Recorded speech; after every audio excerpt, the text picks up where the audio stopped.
Tudo bom, galera? Mais um dia super especial, para variar, né? Os convidados aqui são todos especiais, hoje não é diferente, né? Estamos aqui com uma pessoa hoje que é um herói de Londrina para mim, que fez muitas coisas, está fazendo muitas coisas. Estamos aqui hoje com o deputado estadual Jairo Tamura. Tudo bom, doutor Jairo? Como é que você está? Obrigado, André. Obrado pelo elogio, né? Eu acho que isso são palavras bonitas, sinceras, e eu agradeço muito pelas palavras. Não tenha dúvida disso, Jairo, né? E não tenha dúvida mesmo, eu venho acompanhando o seu trabalho, né? Eu gosto muito da parte política, né? E, enfim, eu tenho uma consideração enorme, estou muito feliz de você ter aceito esse convite, né? Acredito que é por amizade, né? E muito vai nos ajudar, com certeza. Eu vou começar te perguntando, o roteiro que a gente combinou, claro. Em 2008, propriamente dito, você começou, né, de fato, formalmente falando, sua vida política, né? Me conta um pouco sobre isso, antes disso, né? Como foi isso, né? O que te interessou a entrar para a vida política de fato? Sabe, André, a formação de um político, talvez, muitas vezes, ele se confunde muito em histórias particulares de cada um. Só que a minha vida política foi mais ou menos pela educação que eu tive e pela imigração japonesa. Então, desde então, a gente iniciou-se a nossa educação pensando em coletividade, sempre, pelas dificuldades dos primeiros imigrantes. Eu acho que trouxe essa participação coletiva e diante disso eu sempre participei em grupo de jovens de cooperativa, grupo de jovens de igreja, dentro da faculdade, a própria faculdade eu fiz parte de centro acadêmico, fui presidente de associação atlética. Então isso tudo levou para um lado que sempre a política mais ou menos é isso. Então a coletividade é o que interessa, a coletividade é o principal objetivo. E nisso a política entrou mais ou menos como se fosse naturalmente a minha vida particular. Entendo. Então, para você foi praticamente mais um passo para abranger a ajuda ao próximo mesmo, a coletividade, a tua primeira candidatura, né, em 2008 para vereador. Sim, claro. Eu acho que, principalmente quando a gente pensa nesse degrau que a gente tem na vida da gente, de criança, adolescente. E na política também é assim, porque a gente tem que conviver naquilo que a gente acha que nós temos que melhorar, e a política é um grau acima onde a gente pode, estruturalmente falando, participar numa discussão melhor, participar e discutir melhor um assunto que é pertinente à sociedade, mas também deixar um legado com legislações próprias que possa ser realmente uma solução para os problemas que nós temos na cidade e também no estado e no país. Perfeito, viu? Isso assim. O que o Jairo Tamura, de 2025 hoje, já deputado, né, inclusive, daria um conselho para o Jairo lá de 2008? Sabe, quando a gente entra na política, a gente tem sempre que galgar mais conhecimento. E hoje a experiência que a gente tem, muitos dos debates que a gente possa surgir dentro dessa nossa vida corrida, mas que é uma vida que faz parte perante a sociedade, uma parte importante de resultado, mas também de poder decidir coisas importantes. Eu acho que isso trouxe uma experiência muito grande e é claro que às vezes a ansiedade que a gente tinha em 2008, a gente hoje já não tem mais. Então, o que eu queria falar sempre, e para todos que nos assistem aqui pelo Judicast, sabe? A ansiedade de um jovem, a ansiedade das pessoas que estão iniciando sua carreira, eu acho que primeiro, pense, dá uma respirada, eu acho que pense melhor em 2, 3 momentos. Sabe aquele velho ditado que fala assim, antes de você responder, respira 3 vezes e responde depois. Então, esse é o caminho que eu falo. Pense bem, respire, e tente, na sua cabeça, ver o melhor caminho para você poder ter uma decisão melhor que hoje nós podemos ter. Perfeito. Tem uma pergunta, né, tanto quanto curiosa, pouca gente acredita que ficou sabendo, né? A tua experiência, eu vou fazer uma pergunta dupla. A tua experiência como prefeito dessa cidade, prefeito interino, né? E também como presidente da Câmara. Essas experiências como chefe do Executivo, né? E chefe do Legislativo. O que eu falo sempre nesse início dessa outra pergunta, que nós tivemos agora há pouco, foi que a experiência de 2025 também foi uma experiência que foi construída para me ser presidente da Câmara. Fui presidente da Câmara 2 vezes e pense bem numa Câmara que tem um orçamento que é maior que muitos municípios pequenos do Brasil e do Paraná. Então nós temos hoje um orçamento de 72 milhões anuais. É um orçamento muito grande para você gerir, fazer gestão, e você tem ao seu entorno 300 pessoas que fazem parte do corpo administrativo, terceirizados, vereadores, assessores, que você tem que administrar. Então isso foi uma experiência muito importante depois que eu já tinha um conhecimento da Câmara. Então essa experiência de ser presidente da Câmara, ele tem que ser adquirido primeiro pela experiência de você conhecer o que é uma Câmara, para você gerir melhor depois disso. E o prefeito interino também foi nesse caso. Eu fui prefeito interino num momento de maturidade, um momento de experiência, onde eu já conhecia, mas mesmo assim, André, você vê, a gente conhecia a parte funcional de uma prefeitura, porque a gente acompanhava muito como líder de prefeito, mas muitas vezes a gente não entendia o porquê que uma licitação demorava tanto, sabe? Aí quando o prefeito interino, eu fiz questão de ir em cada obra que foi licitada, em cada obra que estava com o tempo que estava meio atrasado, e por que estava acontecendo isso. Para você ter uma ideia, eu fui numa obra que estava lá no Acapulco, uma reforma de um terminal urbano. Eu fui lá, por que aconteceu isso? Aí que me explicaram que quando foi feito o projeto, existia o projeto da reforma, da construção e tudo, mas e no meio do caminho apareceu um poste, que ele teria que ser feito pela Copel, e que demorou depois mais de 6 meses para fazer essa remoção de um poste. Falei, gente, mas como que pode acontecer uma coisa que um poste vai aparecer depois de uma obra que já estava planejada há muito tempo? Muito estranho. Então são coisas assim que a gente vê que dá para se consertar, dá para se melhorar muito. Eu acho que isso é que deve ser feito muito para quem vai ser um gestor de uma cidade, que vai ser o prefeito, que vai dirimir na sua responsabilidade aquelas decisões que não pode atrasar por causa de um poste que está no meio do caminho. Sim. E se já previa que esse poste poderia estar lá. E já estava, né? Eu só posso parabenizar, né, por essa resposta incrível, né? E agora eu vou lhe perguntar, como parlamentar municipal ou estadual que seja, né, você é um político, vamos dizer dessa forma, né, para o pessoal entender melhor, de bastidores ou de rua? E se for das duas, como você concilia essas duas vertentes?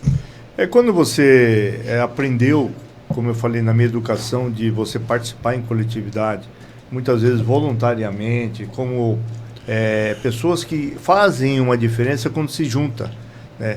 Eu sempre penso que juntos somos mais fortes. Então, quando você tem essa mentalidade, esse pensamento, você tem que estar presente, próximo das pessoas. Então, você ficar nos bastidores hoje é uma consequência natural administrativa.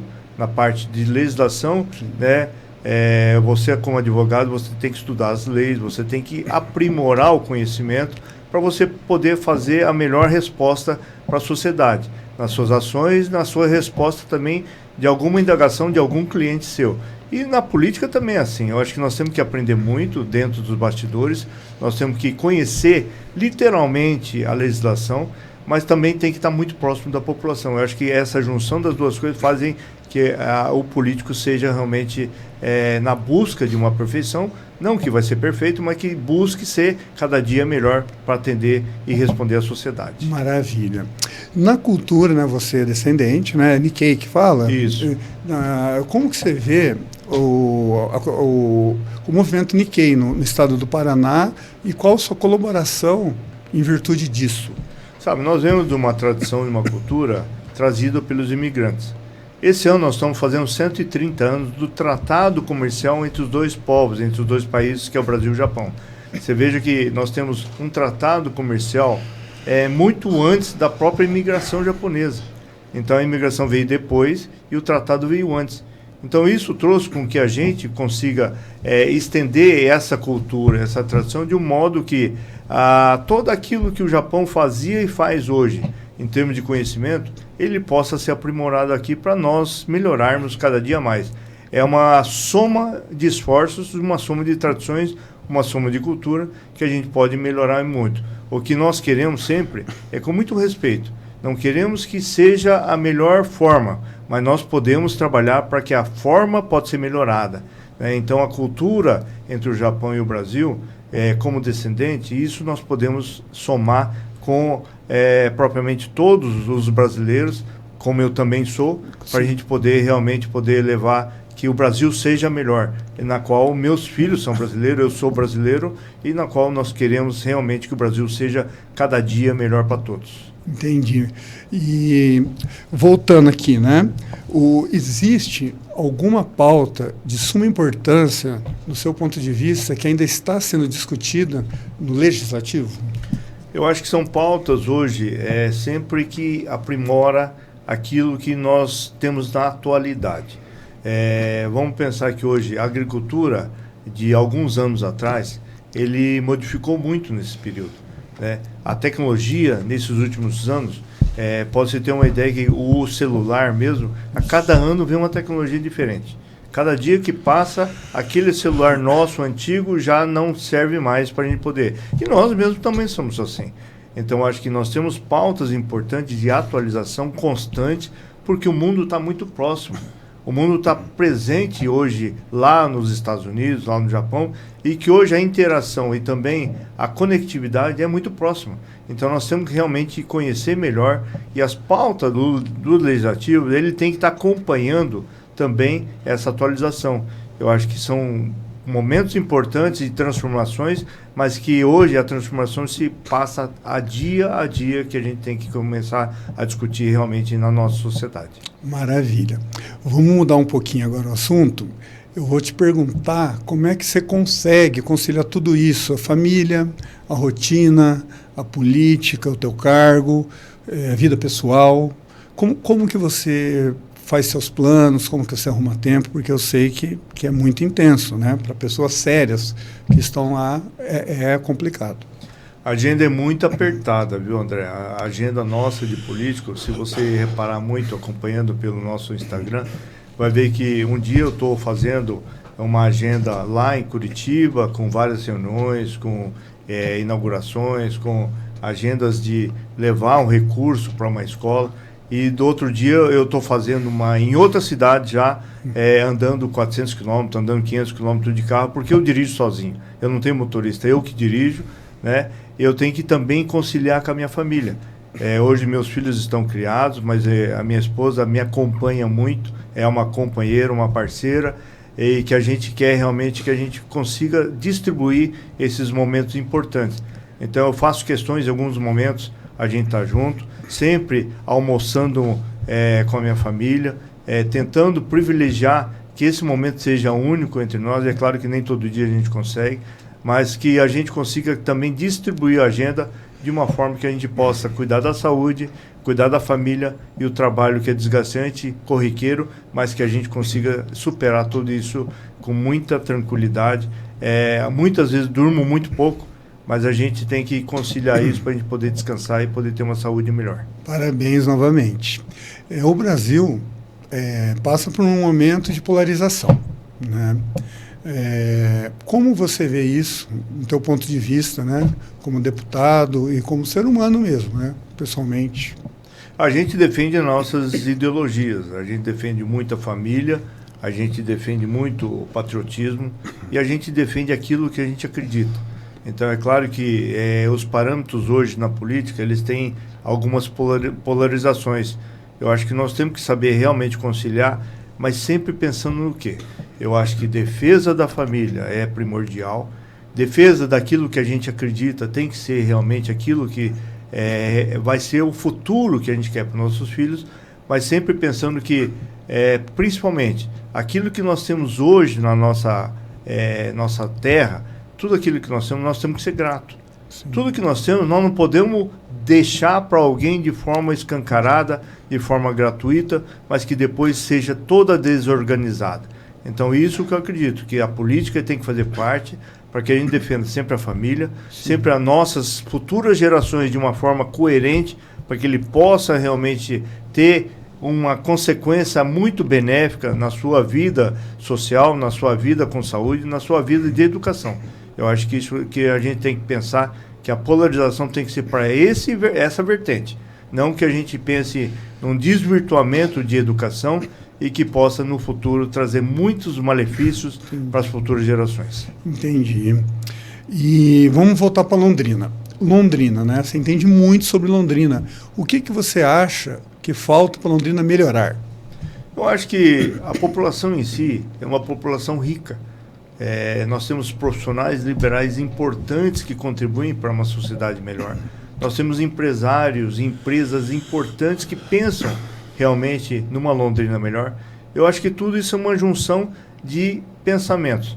O que nós temos que organizar os pensamentos, organizar a sociedade civil, junto com o poder público e junto com todos os poderes que congregam a nossa cidade, que são o poder judiciário, poder político e também o poder legislativo. Acho que tudo isso são comungamento de ideias que realmente possam deixar Londrina o melhor possível do que ontem.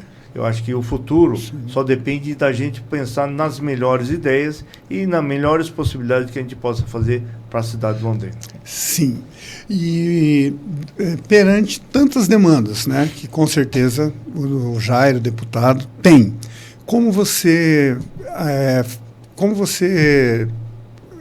tem as suas prioridades, né, faz uma ordem, né, de prioridades? Sempre pensando no que é possível, planejando também o futuro.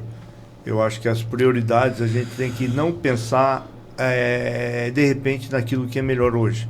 Eu acho que nós temos que começar a planejar sempre no que você quer realmente no futuro.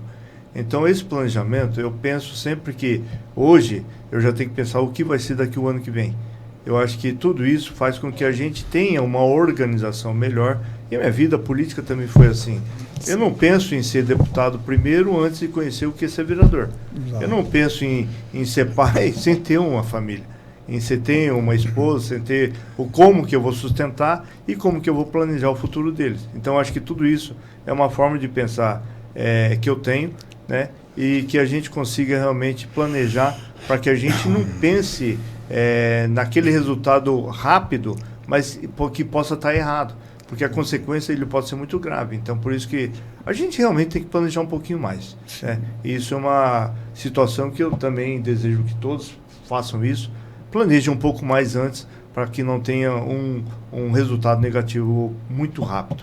Jairo Tamura, ser humano, visita várias comunidades, né? Como que é essas visitas? E se tem alguma especial que te marcou, ou algumas, né, se marcou ali? Sabe, são vários momentos que a gente vive, porque a gente vive como político, conhecendo os bairros, como o vereador que eu fui.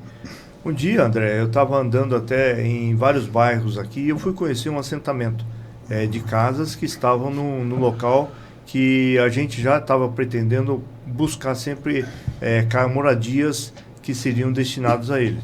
Um dia eu estava numa favela e tinha uma casa realmente de tapume. Eu andando pela favela para conhecer melhor a situação de cada um, sempre tinha um rapazinho jovem que estava junto comigo, me acompanhando, e ele falava: "Ô tio, eu queria que você conhecesse minha casa." Eu fui lá conhecer a casa dele depois da nossa visita. Fui lá, uma casinha simples, mas muito ajeitada, com tapete, com sofá, televisão, tudo. E ele foi me mostrar o seu caderno. E seu caderno que estava lá, eu falei: "Mas e que ano você está?" Eu estava, naquela época, acho que ele tinha de seus 10, 11 anos, né? E eu fui conhecer a letra dele, bonita, tudo. Aí eu comecei a folhear o caderno e tinha um garrancho no meio do caminho. Eu falei: "Mas essa letra aqui não é sua, de quem que é essa letra que está aqui, que parece que tá, né, ainda está em aprendizado?" Eu falei: "Tio, é da minha mãe. Eu estou ensinando ela aprender a ler, escrever." Olha só, um menino de 10 anos fazendo o que o poder público não fazia. Meu Deus! E não tinha nada na casa deles. Não tinha sequer assim, uma estrutura econômica viável. Jesus. Aí o que me tocou no coração, eu fui lá, eu fui procurar realmente o que eu poderia fazer para ele.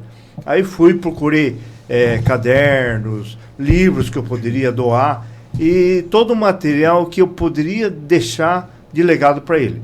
Eu fui, comprei, trouxe para ele. E eu falei, olha, você está no bom caminho, vamos tentar buscar um caminho para sua mãe, levando para o ensino, que hoje já tem o EJA, que eu estou muito feliz de que o EJA funciona muito bem aqui na cidade de Londrina. E o que a gente quer é realmente que você tenha futuro. Aí depois de 3, 4 anos, depois eu já estava instalado numa casa melhor, né? Aí eu fui procurar saber onde que estava esse menino, né? Com uma curiosidade, eu fui conhecer. Aí ele tinha sido assassinado. Assassinado porque ele estava num lugar ruim, e ele teve um momento ruim, que ele estava já com uma menina que ele era de igreja, ele trabalhava para sustentar sua família já, né? Mas ele foi morto porque um traficante cismou que ele estava fazendo alguma coisa de errado que não estava, né? Então essa é a nossa realidade. Triste. Então essa é a realidade triste, drástica, mas que a gente vivenciou e a gente viu que nós temos ainda muito o que fazer perante as pessoas que precisam, pessoas de bem, que querem trabalhar, querem aprender, mas que estão além do alcance de todos que nós temos que realmente alcançar. Esses são momentos importantes. Que bom, viu, Londrina, ter um deputado agora, né, estadual, tão nobre e humano quanto você, Jairo. Agora, o deputado Jairo, né, no dia a dia na Assembleia, como deputado, né, o que você vê que a população não vê, que você, em virtude das suas prerrogativas, né, da sua função, o que você vê no dia a dia que a população nem sequer saiba que exista?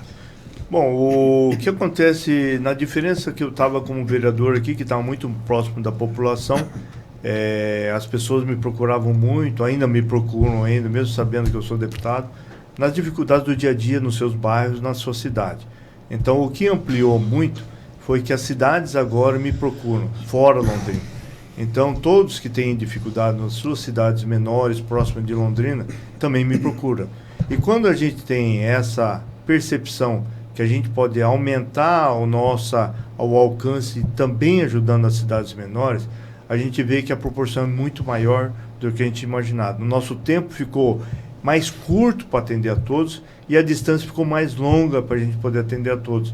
Mas é claro que nós estamos fazendo de tudo o esforço necessário para a gente ir nas cidades, sempre aproximar as pessoas que precisam da nossa ajuda, conhecendo muitas vezes pelo site, às vezes vão conhecer a gente pelo Judicast, né? Nessa entrevista maravilhosa que estamos tendo aqui. Essa conversa talvez vai alcançar numa cidade, uma pequena cidade, e pessoas que vão começar a conhecer a gente. Sim. Como assim o seu trabalho de levar as informações para as pessoas, vão conhecer e vão me procurar. Então essa é uma diferença muito grande. A gente começa a ter menos tempo, mais corrida para mais cidades, mais quilômetros rodados, mas que a gente vai com certeza, com muita dedicação, fazer e alcançar todos. Olha, Jairo do céu, você é extremamente humilde. Nós estamos finalizando, né, a última pergunta do que a gente tinha combinado. Eu estou até com dificuldade de te perguntar isso, porque você pediu para te falar, né? A pergunta seria a seguinte, que você deixou aqui. O que você espera deixar de legado do Jairo Tamura, vírgula, mesmo que ninguém lembre do meu nome, que eu acho muito difícil lembrar do teu nome, né? Londrina nunca vai se esquecer de Jairo Tamura. Mas qual é o legado que você gostaria de deixar? Sabe, André, a nossa participação, eu acredito que você e eu, nós temos na nossa geração algo que nós temos que fazer de construção, né? Então, quando a gente pensa que a gente vai fazer uma participação na sociedade que realmente deixe melhor para eles, eu acho que isso que vale a pena. Eu defendo muito a deficiência. Eu defendo muito o síndrome de Down, as deficiências e também o autismo, que faz parte das deficiências. Então, pensando nessa comparação, eu já tenho mais de 8 leis municipais que deixam um legado para eles. Leis que são reconhecimento à sua prioridade, leis que obrigam a sociedade, de uma forma de empresas, a acolherem essas pessoas que precisam dessa ajuda. Mas o que significa essa ajuda em cima de lei de empresa? É que quando você inclui, você traz essa criança, esse adolescente, para a sociedade de uma forma que eles serão independentes no futuro. Você veja bem o que uma lei pode fazer. Talvez uma lei pode ser simples, mas é que às vezes as pessoas não vejam com seus olhos porque não tem ninguém deficiente na sua casa. Ou uma lei que possa impactar na sua vida. Mas que essa independência, nessa participação e inclusão, ele realmente no futuro, eles vão ser muito melhores. Porque nós não estaremos mais aqui. Então a geração que a gente tem hoje, deixando esse legado, para que as pessoas possam suprir no futuro a independência econômica, financeira, mas também uma independência de vida. Eu acho que isso é o principal ponto que nós temos que atuar, sabe? Então, eu acho que nessa conversa hoje, eu acho que tem que sempre deixar para vocês essa educação. Nós vamos primeiro que os outros. E acho que tudo que nós fizermos agora de bem, as pessoas que virão depois vão surtir um efeito muito grande e vão ter uma vida melhor com menos problemas com as soluções que nós apresentamos. Gente, estivemos aqui hoje com o deputado estadual Jairo Tamura. Merece o teu voto, sim. Tá? Ele tem meu voto. Quem votou nele votou muito bem, né? Pelo pouco que a gente conversou aqui. Até vou fazer um convite aqui para uma próxima vez para conversar sobre a causa dos autismos, que eu tenho uma preocupação com isso também. E já como a gente já finalizou, eu só posso te agradecer de novo você ter aceito o convite, né? Ser humilde, vir aqui, né? A gente está começando ainda. E, Jairo, que Deus te abençoe muito, que você faça muitas coisas e eu não tenho dúvida que você vai fazer. Tá? Muito obrigado. Obrigado, André. E sigam sempre o podcast do André aqui. É verdade. Eu acho que o Judicast é importante no conhecimento e importante para todos que estão sempre atualizando as suas informações. Muito obrigado, gente. Não esqueçam de curtir lá o Judicast, se inscrevam, coloca no sininho. E obrigado pela força, Dr. Jairo.